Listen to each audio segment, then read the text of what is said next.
Metro don't trust you, I'm gonna shoot you. Beautiful morning, yeah, the sun in my morning. Otherwise, what have you been up to? Trying to figure out my classes because we start next week. Yeah. Are you in masters? No, I wish. Hopefully this year. So this is my last term. Yeah. Okay, and what's your major? International relations. Oh, I see. I feel What like about? that's a very good major for you because you're very good at like talking to people, and you know. That's the dream to get the diplomatic passport, and then be able to That is travel. the dream. That's the dream. Yeah. So we can stand on that other line, Exactly. Yep. We don't want to queue. We don't want visa problems. We just want to enter the country just like that. Exactly. That is a dream. Oh my God. Like when I go to airports and I see the diplomats, I'm like, man, Right? I wish I was one of them.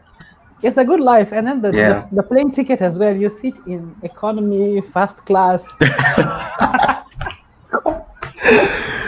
Well, I'm sure you have more reasons for doing that beyond the material aspects, obviously. It's not just the plane ticket. Yeah. Yeah, so one of the main reasons I want to talk to you is for food, right? Because you started an Instagram page called Appetizers Phase, and the production quality you guys have is amazing in terms of the quality of the pictures, how good the food looks. Tomin, can you bring his page up if that's possible? So talk us through what made you start this page, what started your interest off in like making good food. Yeah. So I started this page. I think it was after the summer last year. I think it was after like quarantine and the whole Corona thing happened. And then so I moved here in 2017, and this was the first time I had to like cook for myself and stuff. Yeah. And as students, like this, we always go to like Uber Eats and DoorDash because I know it's the easy thing to do, but like it's not the most cost-effective thing to do. Yeah. And then they don't have all the food that I'm used to eating at home. So like at moments where like I was feeling homesick or wanted to I was missing my mom's food and stuff. Oh yeah. I was like, okay, let me try and like cook. Let me try and like do something. Yeah.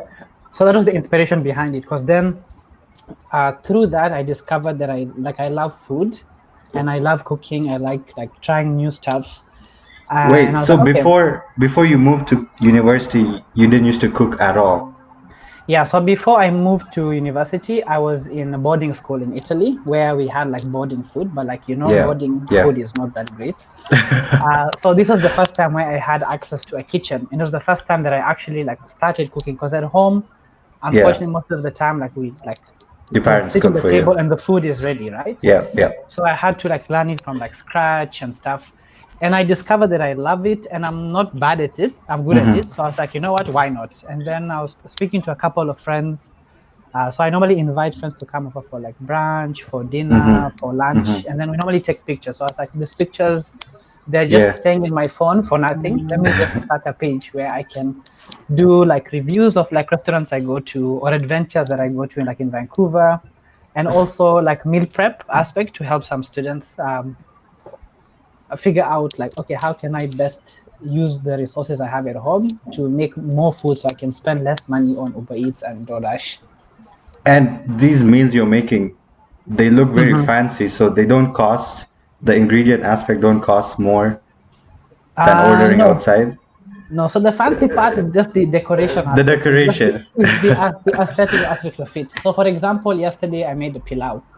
Pilau, yeah. So the Swahili pilau, which you just need rice, chicken, potatoes, carrots, and the spices and onions. That's it.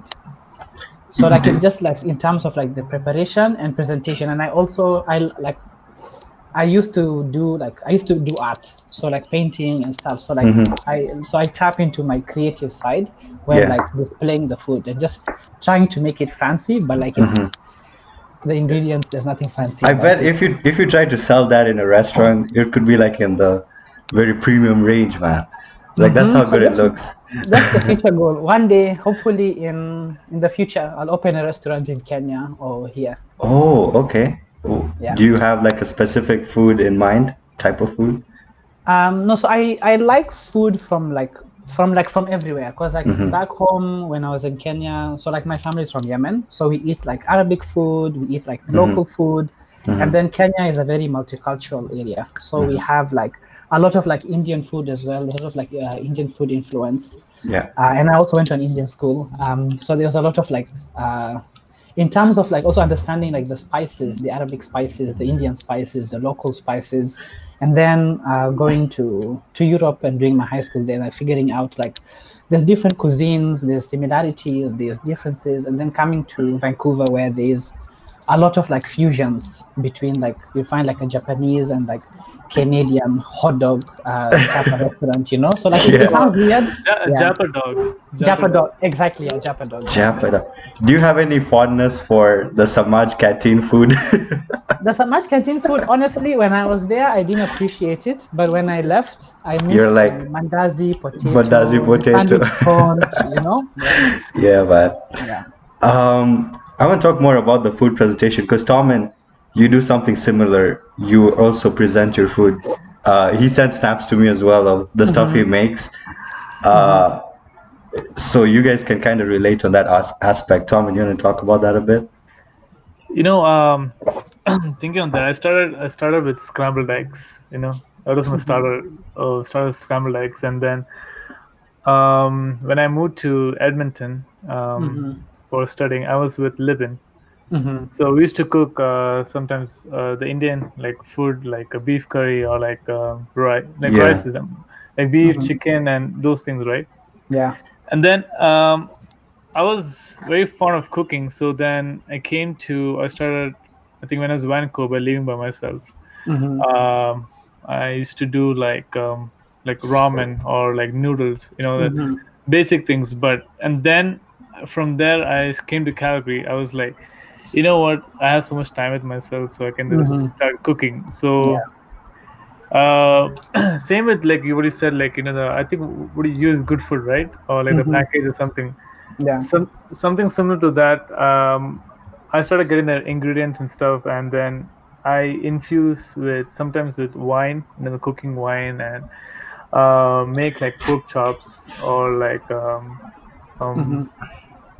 or like chicken fajitas and those things, and then try make shawarma sometimes, or make like it's a lot of food I can't remember in my head. That The thing with wine, I never know where to put the wine in. You know, like what do you use wine for when you're cooking?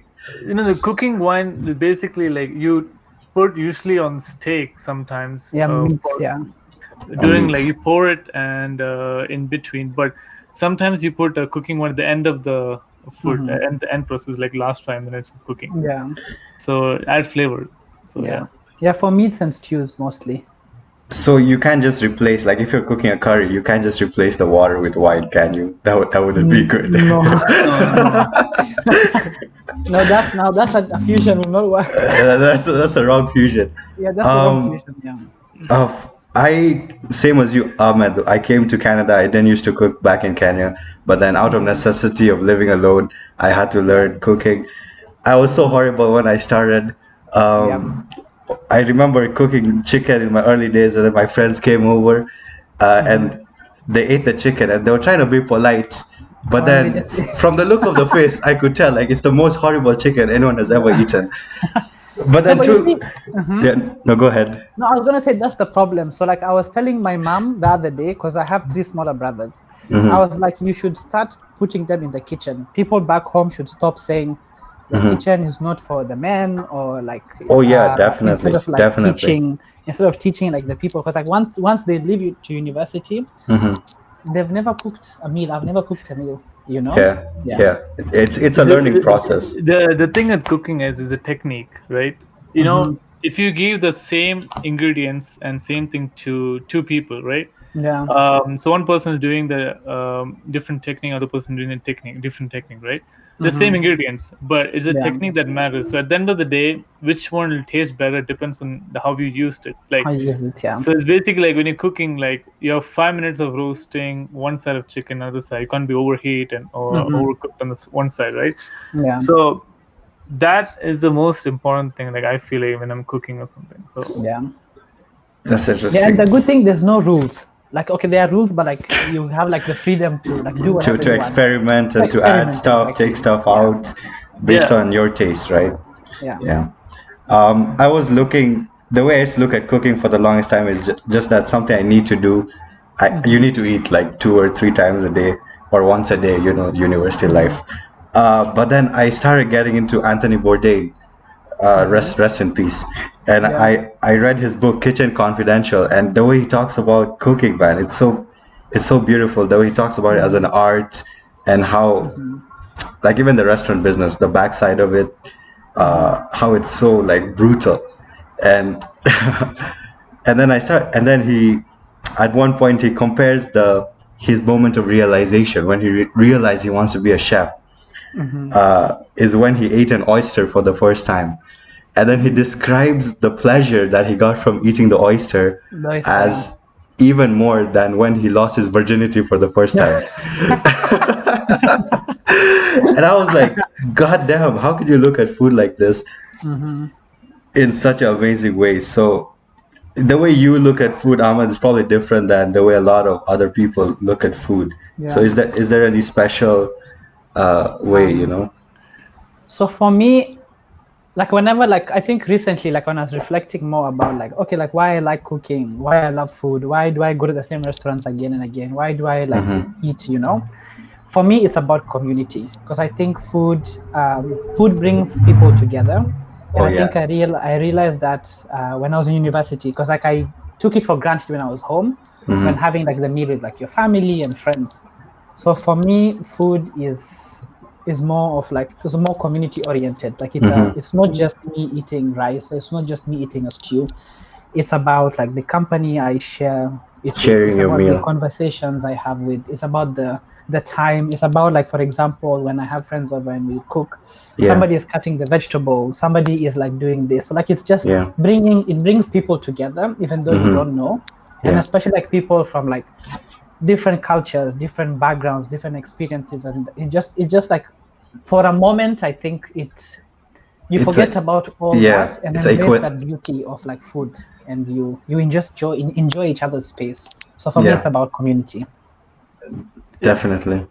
Have you as you mentioned, like you went to the restaurant quite in between, there's this restaurant in Vancouver I used to go for Italian. So Italian is one of my favorites, called Antone's Pasta. No, I've never tried it. You never tried it? Like, I think that's the only place in the whole in Vancouver you get the pasta is gonna fill you up, and it's even the price is like I think $12. That's worth $20 stuff or something like that. But the pasta, it feels authentic. It's the chefs over there is from Italian chefs and or the cooks. So the way they make it fresh every morning. They get up and they make it fresh.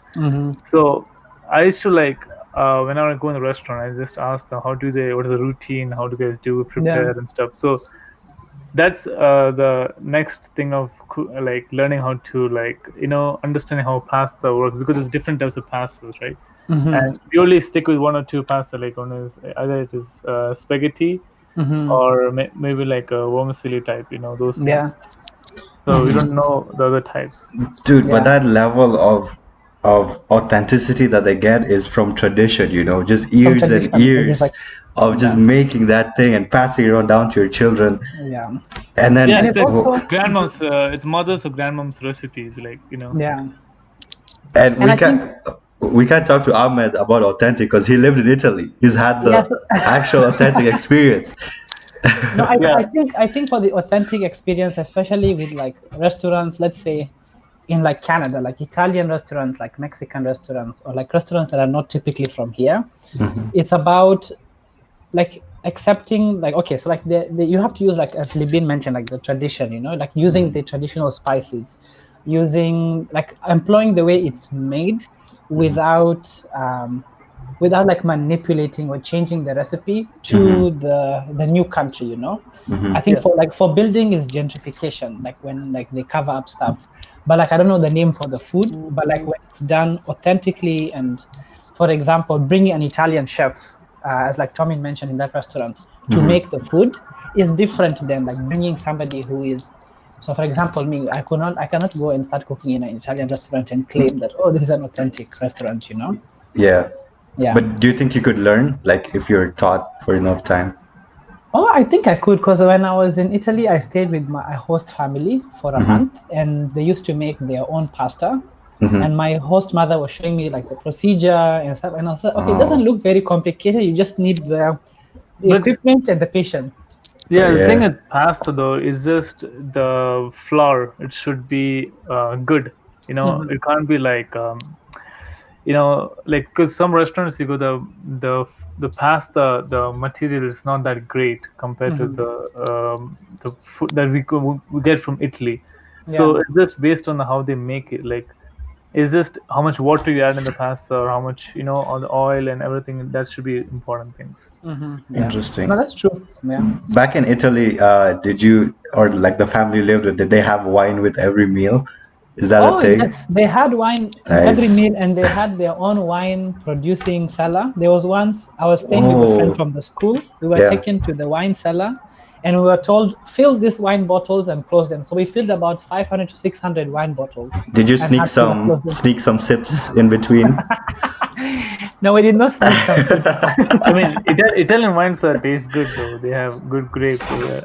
Yeah, that's what I've had. Which part of Italy were you staying at? So I was in Trieste, Trieste. which is an hour from Venice by the train. Okay. Yeah. And you were where were you studying? In the same Yeah, place? so I was studying in a small town or village called Duino at the United World College of the Adriatic, one of the UWC schools. Yeah. So I was Okay. there for 2 years.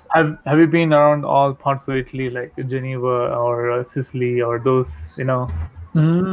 I've traveled, but like the best place I had food was in Napoli, where we stayed in a small village called Greci, which is like Albanian and Italian mix.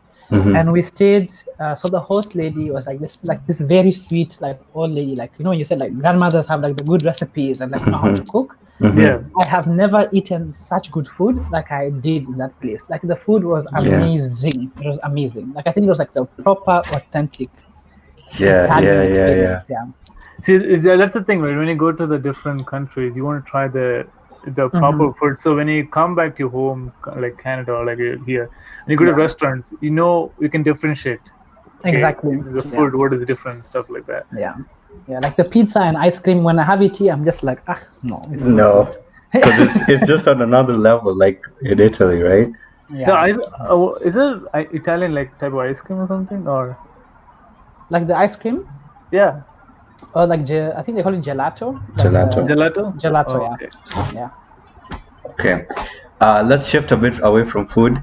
Because back in Samaj, man, you were the public speaker number one, Oh my God. When you were giving speeches, you don't even need a mic, bro.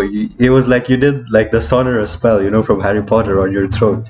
Because your voice would boom across the whole crowd. I was loud when I was in Samaj. I'm not as loud. But the part of that I want to talk about is the confidence. What gave you the confidence to like speak so freely on a stage and stuff? Or is this something you just have? No, I wouldn't say it's something I just had. I would say I think it's definitely the teachers that pushed me. So the first time I was approached to give a speech was with me from, I think Libin, you remember him, Mr. Scotch? Mr. Scotch, of course. Yeah, so he was like, okay, Ahmed, I want you to give this speech. And in the beginning I was like, no, I don't want to do it. Like, I've never given a speech. But I think it's like when the teacher sees something like in a student and was persistent on me, like, okay, just try it. And after I tried it, I fell in love with public speaking and giving speeches. And I think after that, then I think every 2-3 weeks I was giving a speech. Yeah, I mean, if you think about that, there's if you think starting stone, right? A starting step of doing public speaking came from your teacher, right? I feel like it's not only belief, it's like a motivation, right? Because if you're not motivated enough, you wouldn't be able to step up and because I think if someone sees that in you, and if someone sees that you can do it, and constantly puts you, not forces you, but just like you can do it, just need to believe in yourself. You would just Like put gives yourself you up the and push. You just need the push. Yeah. I mean, And obviously over time your public speaking gets better as you do it more, and just like that Practice helps. practice, and just like that food, the more you cook, the better you Exactly. get. MUN helps a lot with the public speaking. MUN? see, public speaking is not hard. Even it's not easy in the beginning, but as long when you come in the process, it'll be easier. Because I remember first time when I was doing not public speaking, but like a performance or something, like a solo. If with the group, it's no problem. But if it's solo, I used to stand in the stage, and when my legs used to shiver, right? Yeah, I've been there. So I was like, what, I thought of giving up. I thought of like, second time I'm not going to like go on the stage and do anything. But then I was I was welcome to more bigger stage with around 10,000 or 1,000 people, right? So, and I had to perform there, and so it was so different from there. Like, what? If I'm getting opportunities, I need to utilize and use it. So from there, feel like I think everyone who's going in public speaking, or who's want to do like stage shows or like whatever it is, that is just the first step, and then rest of the thing you just need to have confidence in yourself. Oh yeah, I couldn't agree anymore, because I remember like every time, even now when I speak in front of like the public or in front of a group, the first couple of seconds or the first minute, like I am nervous. People are like, "Oh, Ahmed, you're not nervous," but I am. But it at takes, the start, yeah. Yeah, it just takes like once you like know it's fine, it's not all that. And similar to food, finding your own technique, finding what grounds you, what makes you relax. I know. Yeah, it's just yeah. Like as you say, like sometimes when you're like public speaker or anything, like there's a certain like things that keeps you relaxed, and that some people listen to music, and when they go on stage, they what, I'm relaxed, I can talk. Exactly.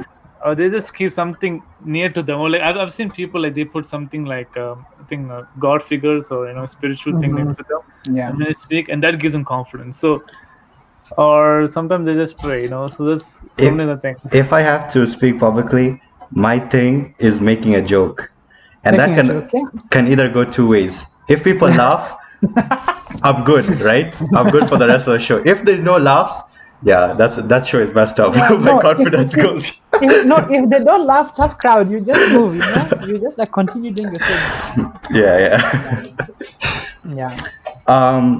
So do you follow food professionally? Like, do you look at mod chefs in the real world, anything like that?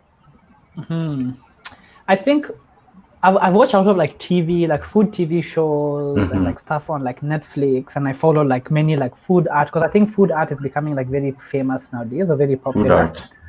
So like the typical, like I would say, like watching TV shows like the Gordon Ramsay competitions, the MasterChef Australia, MasterChef Canada. Did you watch The Final Table when it came on Netflix? The Final Table, I don't remember. It was like there was these different chefs, and each time they'd have to cook food from a different place, and then to judge, they would bring 3 celebrities of that place to judge the food. Not 3 celebrities, 2 celebrities and 1 professional judge. And like it's called The Final Table. I think it's called The Final Table. Can you just confirm that, Tomin? And it was so funny because the celebrities don't know anything about like fine food, and then the one judge. So the one judge is saying actual like stuff. Final Table on Netflix. Final Table, yeah. And then the celebrities are saying like nonsense, nothing related to the food. But then it was still so good because the food they made was amazing. But they're bringing the celebrities to the popularity. They want people to watch. Yeah, I wouldn't have watched it if there's no celebrities, to be honest. Exactly. I'll check it out. That sounds like a fun show. Yeah. I mean, there are so many cooking shows that teach about like management, like team management, teamwork, and patience. Man, cooking is patience, right?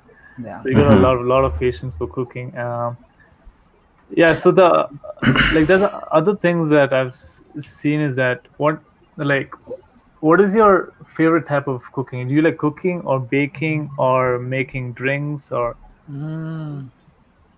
I would say I'm trying to get into the baking. I'm not like I haven't done so much of the baking, so but I'll say like it's mostly like cooking. So like over the I think last term, I was big on doing like breakfast stuff, like branchy type of stuff, and then like I think later like I got into like bigger meals and like meal planning. Like I think my favorite thing to cook is chicken. I think there's so many things you can do with chicken.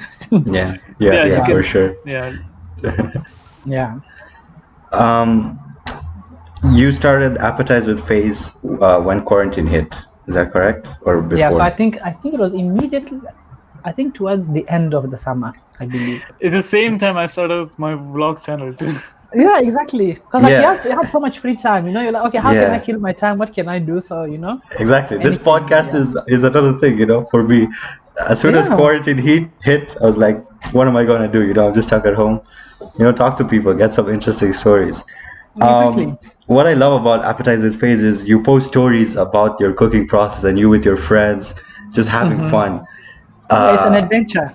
It's an adventure. And then your final product is your post, which just rounds it out perfectly. And that's such a good model, I think, because it's like you're seeing your whole process and the fun and excitement you can get from cooking. Thank you. I appreciate that. Yeah. Even though I've been slacking on like posting, I post more stories nowadays than posts. No worries, man. No worries. It's your page. I think go at your own pace. I was because I'm trying to post something too. It takes time, right, for posting and stuff. But stories is easy. It's on live, and then exactly. Stories are much easier. For the stories, I want to go design them, craft the perfect post, the hashtag. It's a process. Do you use professional cameras to take pictures of your food? No, I just use the camera on my phone and filters and camera. See, sometimes the food, sometimes the what you see in our eyes and the camera takes, it's not the same. So you have to add filters to show that this is what I feel, this is what I see it. Yeah, and the angle is very important. The angle is very important. It applies to humans and to food, you know. Humans and to food, angle is very important, and lighting is very important too. Yeah. Oh man. So you said your family is from Yemen. Let's compare. Like, what would be the primary kind of food you eat in your household? Like for us, for Indians, it's rice, obviously, with some curries. Is it similar in Yemen? For Yemen families? So I think like Arabic dishes, like in Yemen as well. Like there's like people. I think Arabs, they like rice. So I remember I used to get so annoyed. I'm like, rice for lunch, rice for dinner. I'm like, that's us too, man. Yeah. So like I think my mom, what she used to do is that she used to. I think this way also I get like my love for cooking and love for food. It was my mom was like, okay, you know what? Today I'll make biryani, and then tomorrow I'll try a new recipe. So she's always on like YouTube, cooking pages, trying something new. So she liked that, and I think me just like observing and like, okay, like this is a new thing, you know. For example, instead of having like beef kebabs and chicken kebabs, there was like my aunt introduced us to tuna kebabs. Tuna kebabs. Tuna kebabs. So like it's something I was like, you know, why would do tuna kebab, right? It tastes good, So like I think my mom tried to diversify like a lot of like food stuff. So we didn't just eat like typically Yemeni stuff, but like there was also fusion in the house. She like mixed recipes she finds and stuff.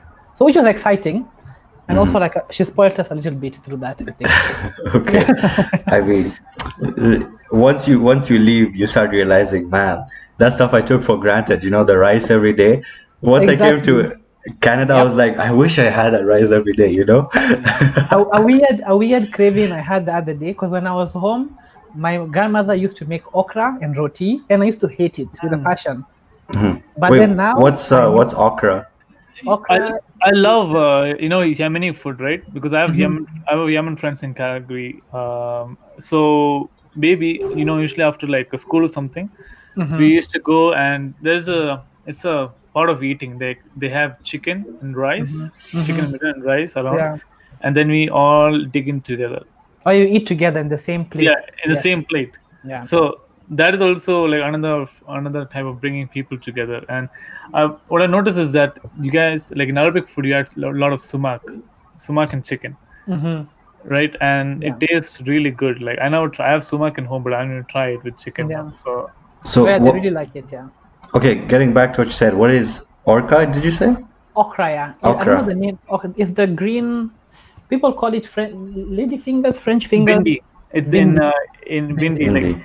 it's funny Oh. thing is like Yemeni and Indian have a lot of similarities. Similarities, yeah. Yeah. And I Okay. hated it when I was in Kenya, but Mhm. recently I made it and I was just like, I love it, which is very weird. That was me, and I used to hate a food in Kenya, but then when I came here, I can't remember it. I'll try and remember it, but anyway. Yeah, but like you realize later, Mhm. and like, oh, I missed this. So I was like, you know what? I would never. If you asked me, Ahmed, 5 years ago, would you make roti brown with brown flour and okra and just eat it like that? I'd be like, why would I do that? Exactly. But now I really like it. Yeah. Yeah. And then when you started trying and cook some of the meals you used to get at home, and you're like, wait a minute, this doesn't taste the way my mom used to make it. You're like, Yeah. what is she doing that I'm not doing? Because she sent me the ingredients the way she makes it, apparently, but it's not quite hitting It's not the right same. way. Yes. Yeah. Yep. Yeah. I think I felt that in the beginning. So I just need to video call my mom. I'm like, Mom, what's happening? I've Yeah. tried all the spices. Yeah. What's happening? Yeah. I'm like, what's happening? What am I not doing right? Yeah. Yeah. Man. Do you have anything you'd want to tell any aspiring cooks, like anyone who wants to get into cooking the way you do, making fancy food and stuff like that? I would say to just do it, like the first time, the second time will not work. Like if you want to do, like if you want to like make something, or if you like a particular food, or if you want to like learn, like just make it. Like for me, Yeah. I tried something like the first time I tried to cook rice, it turned into ugali. It turned into mashed potatoes.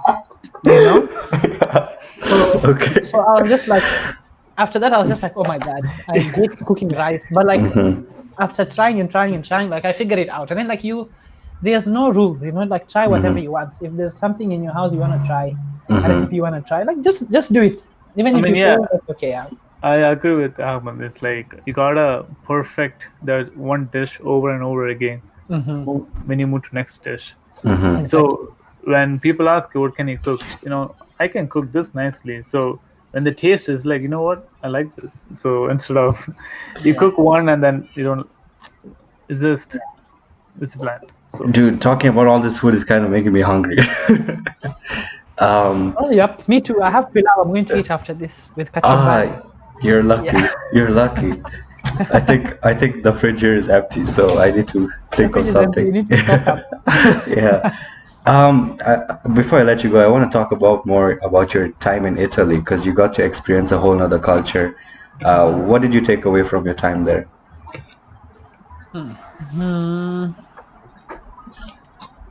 I think so. That was the first time I left. I left like home, and it was the first time I lived alone. So I was like independent, And I think in the beginning, I was like, because like it's a new world, new people. Because like the school I was in is like 190 people, and everybody is from a different country. So like in the beginning, it can be very confusing. Oh, okay. So I think I just embraced like the newness and the uncertainty, So that's what I learned. I'm like, it's okay to not know like the country. It's okay to not know the situation, and just lean into like what the situation is, and like you never know what's on the other side. So I think it took me like time to realize that. So like I was very like, let's say, reserved, quiet. I was just okay, what's happening? So like once I was just like, you know what, just lean into the uncertainty. Then I really enjoyed myself, got to like learn from like different people and be open. I think the biggest takeaway is like be open to listening and learning from different people, even though it doesn't necessarily mean you have to make them have the same opinion or agree with you. But just like listen and learn from other people. Like there's so much similarities between people from like all over the world. So I think I learned that, and also like sense of community. I learned it there as well. Yeah. Did you have a lot of people like asking you stereotypical Kenyan questions, like do you live with lions and stuff like that? Oh yeah. Because I got that when I came here to Canada. Oh yeah, for sure. I had so much of that, yeah. Because like the depiction is like, okay, like when they think about Kenya or they think about Africa, there's like the automatic association with like animals, wildlife and disease stuff. and wildlife and all those things. So Yeah. I had very weird and interesting. Yeah, but I just took it in a funny way. You know, I was like, that's hilarious that you think that. I would lean into it. I told them, no, I use a lion. I take a lion to go to school. Yeah. I did the exact same thing. Yeah. It's the same size as like when I came from Dubai. So people used to ask, "Oh, you're from Dubai. You're so rich." It's like, well, do I look rich? I was like, yeah. I was like, then thank you. You know. Well, thank you. I wish I was. Thank you. That's a good message, man. Like just being open and like trying to take risks because it's new. You can't control everything. You can't plan. Exactly. Stuff will just pop up into your life. It may be the best thing. It may be hard, but you gotta be willing to take that risk. Yeah. Thank you, Ahmed, for coming on and talking, man. I really enjoyed worries. it. Thank you guys for having me. No worries. Check out Ahmed's page, Appetizers Phase. Beautiful food. Ahmed, keep it going. More posts. Don't slack off. More posts are coming. Stories will be there for sure, but more posts are coming soon. I just need to edit them. Coming soon. We'll put his Instagram link on the YouTube description. So yeah. Let me know when you post the podcast, and I can share it in the page as well. For sure. Yeah. Check out Tomin's page too. What's the name of the page? It's mini food vlogs. I only have one post. Mini food vlogs on Instagram. Mini food vlogs. All right, I've added it. I will follow it. Awesome. Thank you, everybody. Bye. All right. Bye. Thank you. Metro don't trust you. I'm gonna shoot you. Beautiful morning. Yeah, the sun.